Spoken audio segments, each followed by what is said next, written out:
What is good, fight fans? This is Ashley's Corner. I want to remind everybody to come by right here on this channel for Q&A, Love and Sports with Kui and I when we talk boxing. Right here on this channel every Saturday, 5 p.m. Eastern Time, 4 p.m. Central Time. Now, I made this video to talk about Kambosos Jr. Now, in my opinion, I'm going to be very honest in this video, okay? Might not like my opinion, but I'm being honest on how I see things. Kambosos has been putting in work in boxing for over 10 years now. Well, close to 10 years now. But I think he's been pro for 8 years. He's fought a bunch of people, probably from Australia, for a very long time.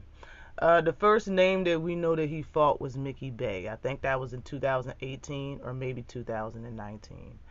After that, he fought Lee Shelby and he fought Teofimo Lopez. Just like that. He fought Lee Shelby in 2020. So, yeah, I think he fought Mickey Bay in 2019. He fought Lee Shelby after that and won by split decision. And then in 2000, he only had one fight in 2020. He had one fight in 2021. And that's when he fought for all the titles minus the WBC. So he fought for the WBA, WBO, and the IBF against Teofimo Lopez. And he beat him via split decision also. Both of them was dropped in that fight. I believe that was the first time Kambosos was dropped in a pro fight, but it was not Teo's first time being dropped in a pro fight. A lot of people don't know that. But when I look at Kambosos, I have to say that he's a good fighter. All right, I can't sit and cap and be like he's very easy to beat and all of this shit, because if that was the case, Teo's face wouldn't look like this after they fought. Or I should say during their fight. Teo's fought some people, a lot of people, not a lot, but he fought some good names in a lot of people's opinion. He fought Lomachenko, and Lomachenko's a better boxer in a lot of people's opinion than Kambosos. And Lomachenko didn't have his face looking like that. And the time that he was bleeding during that Lomachenko fight is because Lomachenko headbutted his ass. So, I can't say the man don't have no skills. I can't say that he don't got no pop. All right, because Teo's face was evident that he was doing a lot of things correctly in that fight. Furthermore, I do understand that Teo was not boxing in that fight, and he went in there with a short. He went in there thinking that he would only have to fight for a few rounds and he would stop Kambosos. That's why that fight looked the way he did. He underestimated Kambosos a lot. And the next person that fights him, if it's for undisputed and it's Devin Haney, or it's not undisputed and someone else, if they underestimate him, he could beat them too. And that's just how I see it. I don't think Kambosos is an easy ass out. I just don't. When I do look at this fight, when I do look at the lightweight division, I believe that, and I'll continue to say it, and don't get me wrong when you listen to this video, I think Kambosos is only there for Devin Haney, and Devin Haney is there for Kambosos. That fight should happen in between them both and no one else. I don't think Kambosos should choose anybody else to fight. Period and point blank. And if I know Devin Haney like I know Devin Haney, he's not going to underestimate Kambosos. And I heard Devin Haney's already got the first shot for the vaccination. He's trying to make it no out for Kambosos to pick someone else. He wants to be the one to go over there. I'm more than sure Devin Haney doesn't care about nothing but this fight.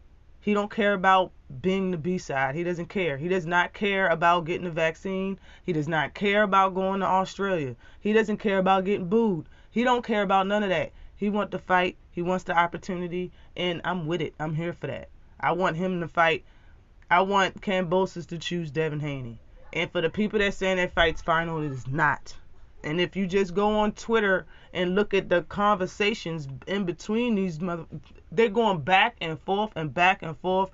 And I got some footage on here. I'm not even going to get to that right now. Real quick, let me say the specs. Kambosos Jr. has 20 wins and no losses. He has 10 knockouts. He's fought for 130 rounds. He has a 50% knockout rating. He's been pro for 8 years.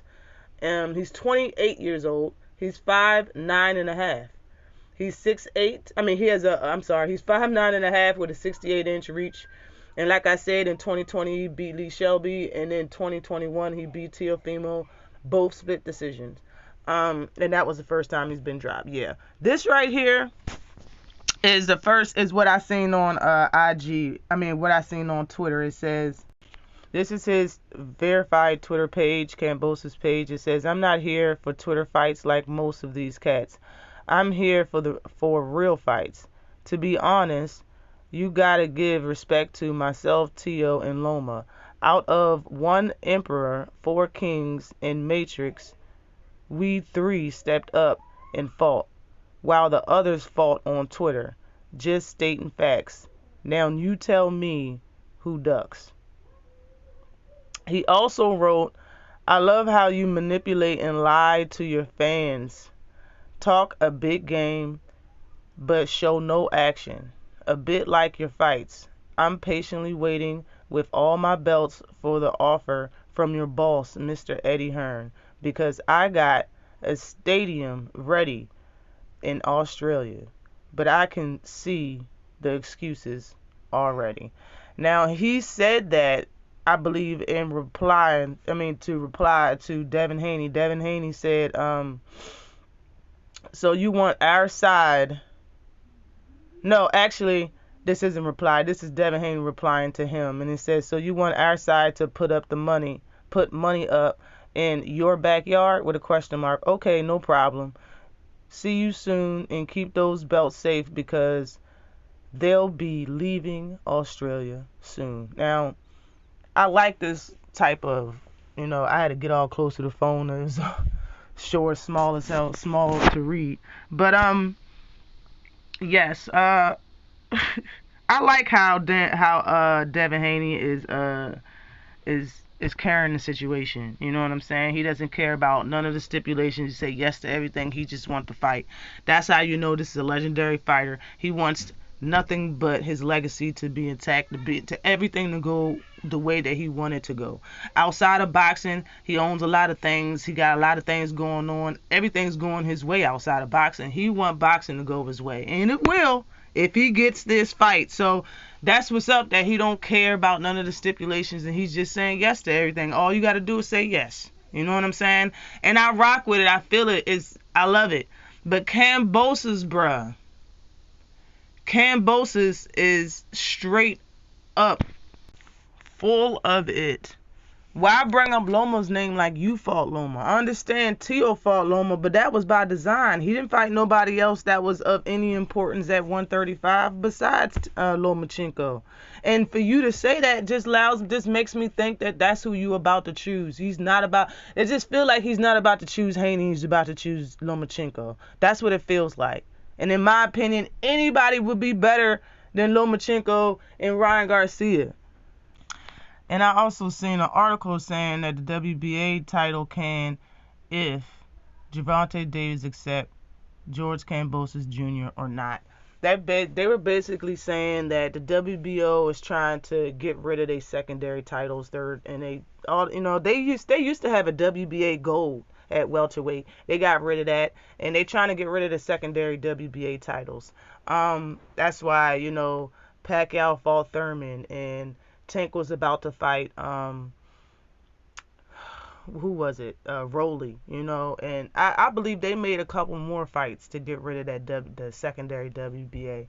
But if that's the case, and that's who the WBA is trying to say to fight to fight Kambosos, is because Tank has the smaller WBA at 135 and Kambosos has the bigger one. Now, I know everybody's like, "Come on, Ashley, didn't you say Devin?" Yes, I do want Devin Haney to get this fight, but and down the road, I see this. If indeed Floyd Mayweather lets Tank get that fight and fight Kambosos, no matter where they fight, if the fight happens, I'm just saying, Tank will knock Kambosos out. It doesn't matter. He's going to knock Kambosos out. Okay? Now, for Lomachenko, everybody else Kambosos fight is not going to be an easy fight. It will be an easy fight for Tank, in my opinion. But at the same time, I'm just saying, like, if that happens and Tank gets all the titles but one, do you really think he's not going to fight Devin Haney? You really think Tank and Devin Haney ain't going to fight at 135? And if it does happen, that's one way that, for sure, Floyd Mayweather will ruin Gervonta Davis' career. Floyd will ruin Gervonta Davis' career if he fought Kambosos, beat him for all the titles, and then he dropped the titles or some shit, not to fight Devin for undisputed at 135, and the first time anybody get undisputed at 135 in a 4-belt era. I'm just saying, maybe that'll be the only way we'll get Tank versus Devin Haney. Listen, I don't mean no harm, and I don't got no problem as long as Kambosos don't fight Lomachenko or Brian Garcia. If you fight Tank, I will be looking forward to Tank versus Devin Haney. But this fight, Kambosos should fight Devin Haney, and I don't see it an easy fight either. But I do got Devin winning. Peace and blessings to everyone. Always like and subscribe to the channel. Peace.